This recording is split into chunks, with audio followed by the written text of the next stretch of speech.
Hello, everyone. Yeah. I really want to know how many goats I'm worth now. Where do we find that out, Jess? This must be a website. Yeah, thank you. That was lovely. I speak at a whole bunch of events, and it is generally frowned upon to talk about the thing that you sell or the brand that you work for. But I figured that seeing as this is YoastCon, and it says Yoast pretty much freaking everywhere, I can get away with doing a slightly naughty thing and spending the next 30 minutes or so essentially pitching you the value of Yoast SEO. No, I want to do something which I don't think I could do anywhere else, really, which is, given that you are all probably reasonably familiar with Yoast, and potentially maybe use it occasionally, I'd like to show you what the next level looks like. I want to take you beyond the experience you probably have already with Yoast and show you some of the power tools, some of the behind-the-scenes stuff, some of the infrastructure, and some of the capabilities you can unlock if you peel back some of the surface a little bit. So, we have a challenge as a brand. We have a reputation for being cute, because our marketing has a cartoony, playful visual style. And people confuse that with our software being a bit basic or a bit simplistic.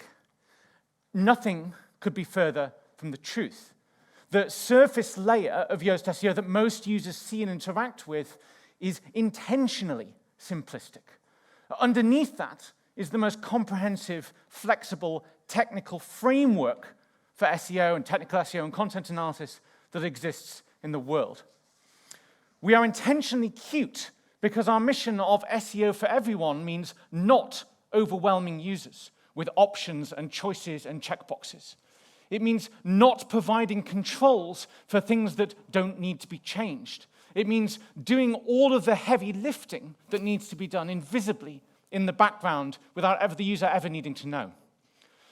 The reality is that we are a distributed software company with over 13 million installations, maybe 14 now, running on every single possible combination of software, hardware, hosting, language, country, plugins, themes, of over a decade's worth of different code and versions. And that's PHP, JavaScript, HTML, CSS, MySQL, with shared and distributed logic across WordPress and Shopify. Mountains and mountains of sophisticated, complex code. And not just code. All of our content tools and analysis tools and recommendations are devised and managed by a team of actual linguists, people who know about and understand how language works. None of the stuff that we do is just the opinion of some SEO people. We also run all of this stuff in your browser, which we don't sing about enough, but there's some really huge impacts of that. If you use Grammarly for spell checking and grammar suggestions, every keystroke you make on your keyboard is phoned back to Grammarly's servers in their headquarters in America. The legal and privacy implications of that are astounding. We do none of that. We do it all in situ and in context. So I want to show you some of the stuff behind and beneath the cute layer. For two reasons. One, because as a technical SEO, I think it's fascinating and I don't get an excuse to be able to talk about it, except in this context. And two, because there's an opportunity. I think as potential power users, this might be something that's of value to you. I think just because we don't provide tools and controls and options to allow the average user to control all the details, that doesn't mean that you can't go to the next step and take control and apply your own logic and customizations and go beyond that kind of 80% mark. Because with the right knowledge and context, you can use Yoast SEO as a framework that you can leverage and take to the next level. So, before we talk about doing that and customizing all of the things, I want to start by putting a foundation in place and exploring some of the stuff we do and where there might be gaps that you want to build upon. So, let's start with understanding fundamentally what problems do we solve. What is the thing fundamentally that we're trying to do? Let's start here. Until recently, WordPress.org's homepage included this little section. It says that WordPress, as a piece of software that you might download and install and use, is quote-unquote SEO-friendly. I don't know what that means. It's a phrase I see a lot on enterprise software and content management systems. I have never understood or seen a good definition of this. And in fact, the one correlating factor I see is that anything that says this almost certainly isn't SEO-friendly. WordPress natively has no SEO. Out of the box, it does very, very little SEO at all. It gives you user-friendly, human-readable URLs. Well, that's nice. It's no longer 1998. It has a rudimentary XML sitemap, but only recently because we did all the heavy lifting building it. And it has a rudimentary robots.txt file to prevent crawling of resources that is completely wrongly configured. It also does a ton of stuff that is actively bad for SEO. It, for example, generates 5 different RSS feeds of every post that you have, has multiple archive views for dates and authors which shouldn't exist that nobody ever needs to consume. And it also doesn't do a bunch of basic stuff that you do need for rudimentary optimizations, like, hey, editing a meta description. You would think that a content marketing system which is SEO friendly would allow you to define a page title. Maybe not. In 2006, WordPress's core functionality might have been enough to have helped you get onto the first page of Google if you didn't have any strong competitors. Now, if you want to compete, and I think if you're even remotely interested in SEO and pursuing it, then competing is what we're doing, it's woefully insufficient. It's embarrassingly thin compared to the likes of Wix and Shopify and Squarespace. Now, they've updated the homepage. WordPress.org's front page has changed. The word SEO does not appear. It's now not even SEO friendly. It's not even a consideration.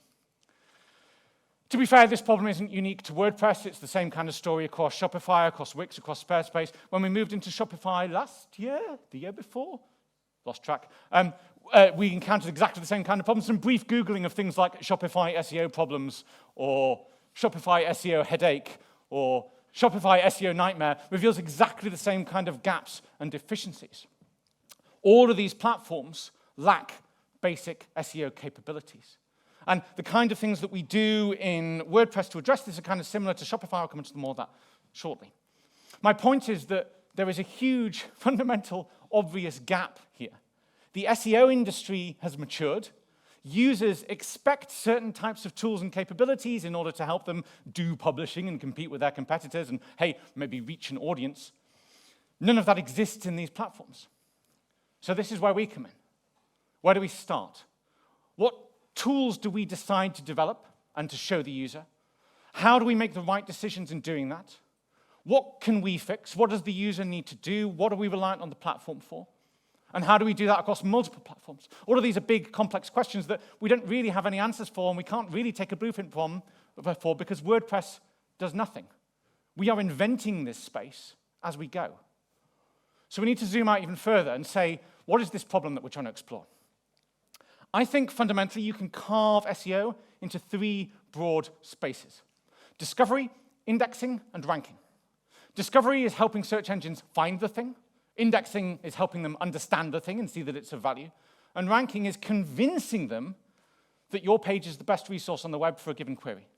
Now, Yoast SEO helps in each of those 3 areas. And from our perspective, we can divide those challenges into 2 even simpler concepts. We have, that hasn't quite worked, has it? We have technical SEO, which is largely passive. We do a whole bunch of the discovery and indexing stuff invisibly in the background. That's a huge chunk of what Yoast SEO does that you will never see or need to know about. And that's intentional. For many of the parts of technical SEO, users shouldn't need to know about this or ever touch it.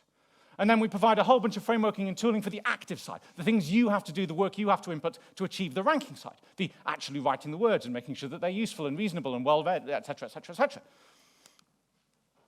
Most of our features sit neatly. Oh, that didn't work very well, did it? How do I go back? You can recognize some of the features that you may have played with kind of distributed across these. There's a whole bunch of stuff in this bottom area that you've probably never even seen or heard of. Let's have a look at what that looks like. This is a WordPress website with a picture of a cat. I've just fired up a new website and put cat in. I don't know why that's a thing that I do. All I've done is edit the page to put this picture on and added some text. This is what Google sees. This is the HTML source code of that page. And critically, the keen-eyed of you may have noticed that there is something missing here. Any SEO stuff. There is nothing in this code to tell search engines what this page is, what it's about, what it's called, or even to instruct them whether or not they're allowed to interact with and index and rank it at all. Take a look at how this looks. There will be a quiz in a moment. I'll pick on somebody. So I want to install and activate Yoast SEO, and then a few things happen. We make a whole bunch of changes to this. For example, this stuff. Okay, maybe you didn't quite catch that difference. Let's revert that. This is the before. This is the after. Subtle difference. All of this. This is meta robots controls, debugging info, canonical URLs, descriptions, titles, Twitter cards, structured data, Twitter stuff, title management, and behind this, HTTP headers and ex-canonical links and headers and redirects and all sorts of stuff going on. This is table stakes for competing with your competitors in 2023, in Google and on other platforms. This solves for most of the indexing bit, the can I convince and communicate with search engines and systems what this page is about and is it any good? We have, however, critically skipped over the discovery stage. So also behind the scenes, you may have seen this, we set the standard for XML sitemaps. We automatically output a sitemap index of all of your content, which contains lots of smaller sitemaps, which contain chunks of all of your content. And that scales to hit performance and includes everything it shouldn't and excludes everything it shouldn't.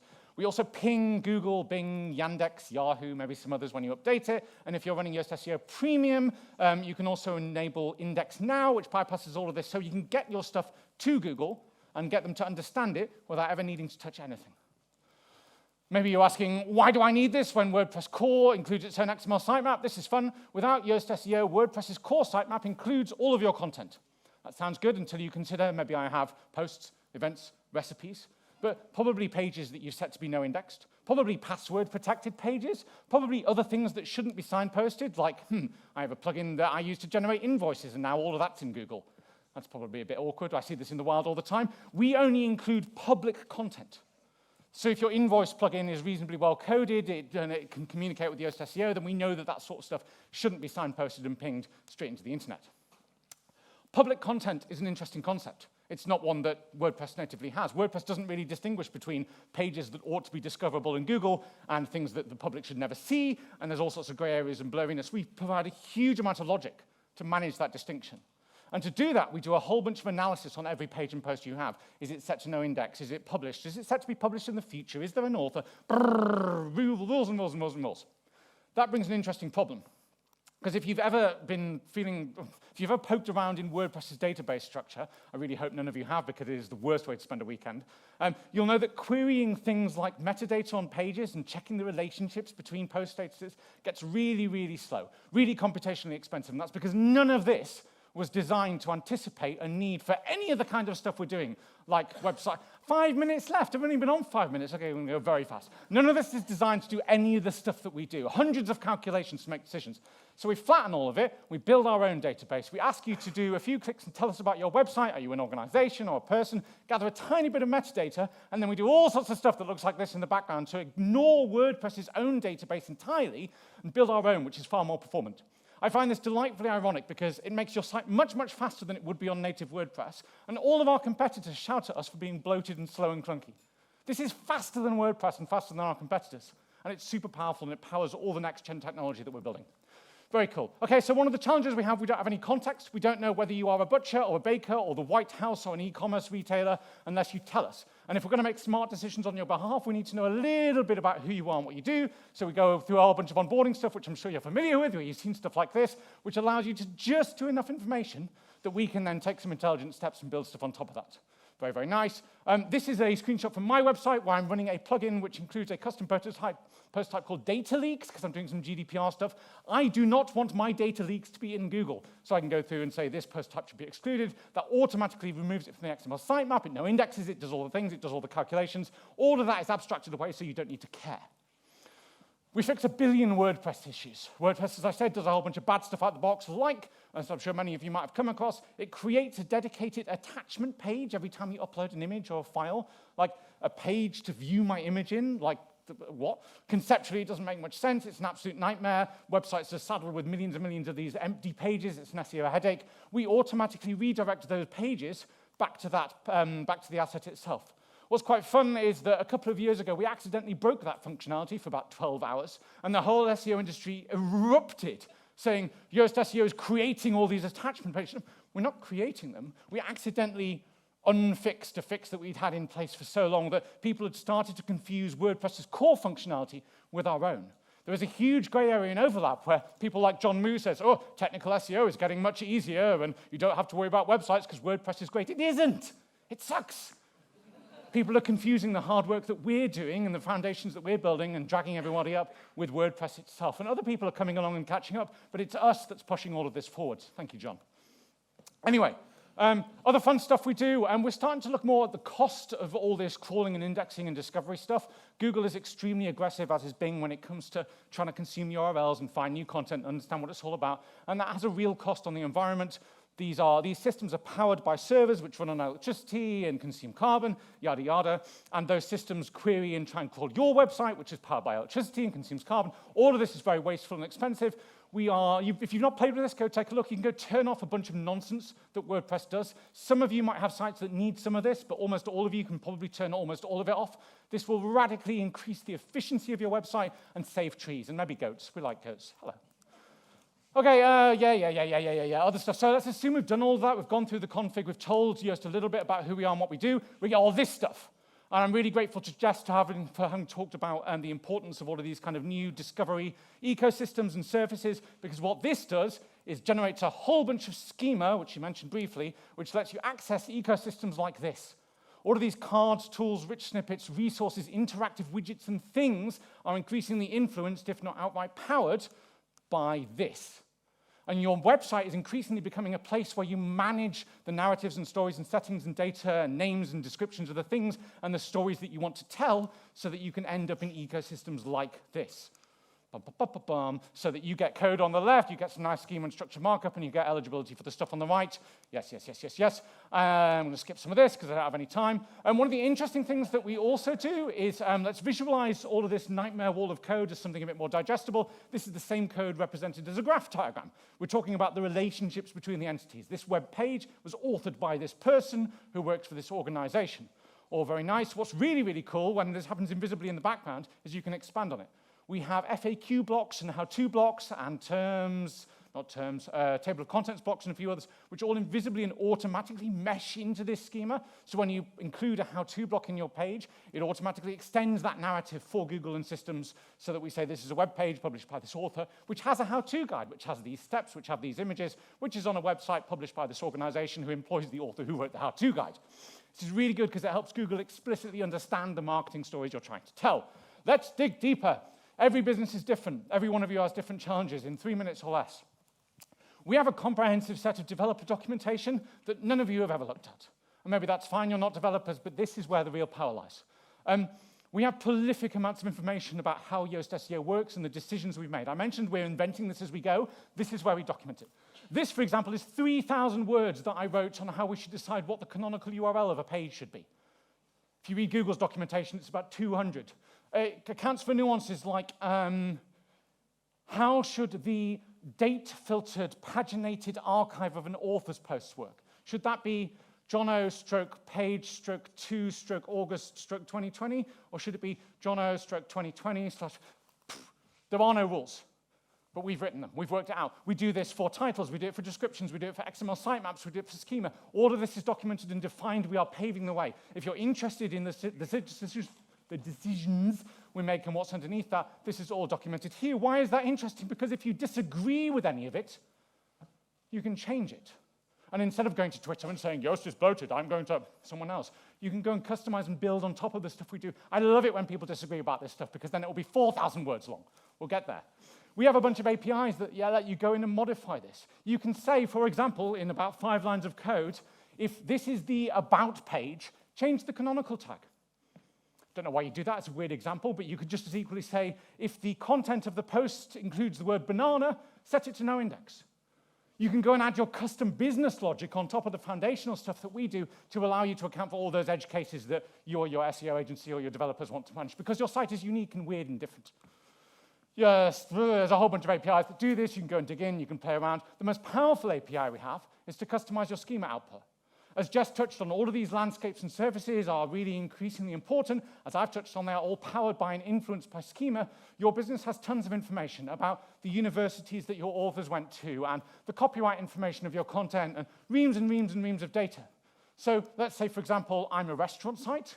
I start by going to schema.org. This is very poorly designed, but you can start to see things like, okay, I can describe star ratings and menus of my restaurant. That's not something that Yoast SEO offers out the box, but a few lines of code, something like this. Now I can connect the information I'm telling Google about my website represents a business, which is a restaurant, which has a menu. I can describe all that explicitly, become eligible for rich result types, and help convey my story to Google. This is all more flavors of that demonstrating that you're a friend of Google, about reinforcing those connections, about being explicit with your entities and their identities.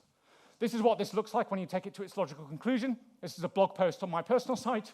This is me. This is Yoast. I don't know where the text has gone. This is the blog post itself. These are the comments on that page and the relationship between those comments and the authors of those comments and the avatars of the authors of those comments. Why is any of this important? Because I think if we look at the increasing importance of EEAT and authenticity and trustworthiness, et cetera, et cetera, et cetera, those things live in the relationship between entities. This person is the author of this page. This publisher, this article was written by this publisher. Those connections, those definitions are how we tell those stories to Google and other search engines. This is all built on top of Yoast SEO. I took what came out of the box. I wrote what looks like a terrifying amount of code, but is actually just a couple of hundred lines of pretty basic declarations. This is my middle name. This is where I live. And all of that just happens magically on top of Yoast. Really powerful. If that all looks terrifying, and we are increasingly integrating with other plugins that do all this automatically, for example, if you use WP Recipe Maker, they've done all the hard work so that their schema and structured data ties into ours so that you get one big thing automatically. We'll be adding more of these in the future. Let's not take a rest. Let's go through this. More. You get my point. There's a whole bunch of these bits and tools that you can use to customize your output and behavior, which allow you to get further. Why is that important? Because Yoast SEO is great for 80% of sites who want to get to 80%. You lot, or your agencies, or your teams, or your business stakeholders, probably want to get to 120%. And you don't just have to sit and grumble, you don't have to do nothing, you don't have to build custom stuff, you can just extend our functionality. Nobody is doing this. Nobody, which means there is a competitive opportunity. If your competitors aren't going to that next level and describing your stuff explicitly and in detail, customizing for your business logic, if you do that, that is the extra 20%. Very briefly, I have glossed over all the content stuff we do. Not because it's not important or exciting, but because you've all seen that, and you've all touched it, and you've probably not seen any of the stuff that I've touched on today. We do readability assessment, we do SEO assessment, we just added inclusive language analysis. All of this is super powerful, all the preview widgets, etc. I have done it a grand disservice by not exploring it further. So please, if you want to learn more about that side, talk to the team today, play, etc., etc. It's not as fun as the technical stuff. The nice thing about the tech stuff is all the stuff I've touched on plays nicely with the base behavior. If you want to alter the business logic for your meta descriptions, but still allow your editors and authors to customize stuff in the post editor on a per page basis, all of this plays nicely out the box and automatically. You might want to hard code some logic over here and allow your user to. All of this is very, very achievable and very, very straightforward. It's a few hours of work for a reasonably competent developer. You can outsource to somewhere like Codable is pretty good at the moment, a few other freelance networks. All of this is super easy to achieve. All you need to do is describe your business logic. Let's zoom back out briefly. Most people only get to 80%. That's fine. That's perfectly reasonable. That's our main audience.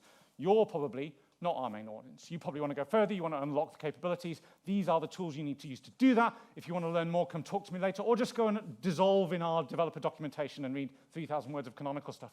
You can modify pretty much any aspect of how the plugin works. You want to turn off the notifications that suggest that you redirect a post when you delete it? 3 lines of code. You want to alter what type of stuff turns up in the XML sitemap? 3 lines of code. This stuff is all pretty trivial, and it's all very well documented. It's really easy to start. So, yes, we are cute. We're friendly, we run a good conference, but there is so much more going on below the surface that nobody ever sees. Sees. And I think that's particularly interesting when you consider that we now have quite noisy competitors who claim that they're more sophisticated or more performant or provide far more checkboxes and tools and options. They do a shadow of what we do. They lack the expertise, they lack the experience. They lack the network of relationships with people like Google and people like you. They lack the understanding of what's important and what's not. Nobody needs to change the sort order of their XML sitemap. That is not a thing. It is a thing in other SEO apps and SEO plugins. I don't know why. We don't provide 100 toggles and controls and let you tweak your schema output and tinker with it. There is no need because it's just right out of the box. And we don't build the things often that people say that they want. We build the things that they need. We don't waste your time. We don't give you old-fashioned, outdated ways of thinking about SEO. As a technical SEO, I am incredibly proud of the architecture that we've built. When I build a site, I use Yoast SEO as a foundation to expand upon, and it is super robust and reliable and performant. Hopefully, This was a bit of an eye-opener. It was interesting and useful, and you can go home and say, maybe our site does just use the generic controls. Maybe our business is a bit different. Maybe we do something weird with video or recipes. Maybe we can go a step further if we customize that. You can use the tools and build upon Yoast to do that. Good luck. Thank you.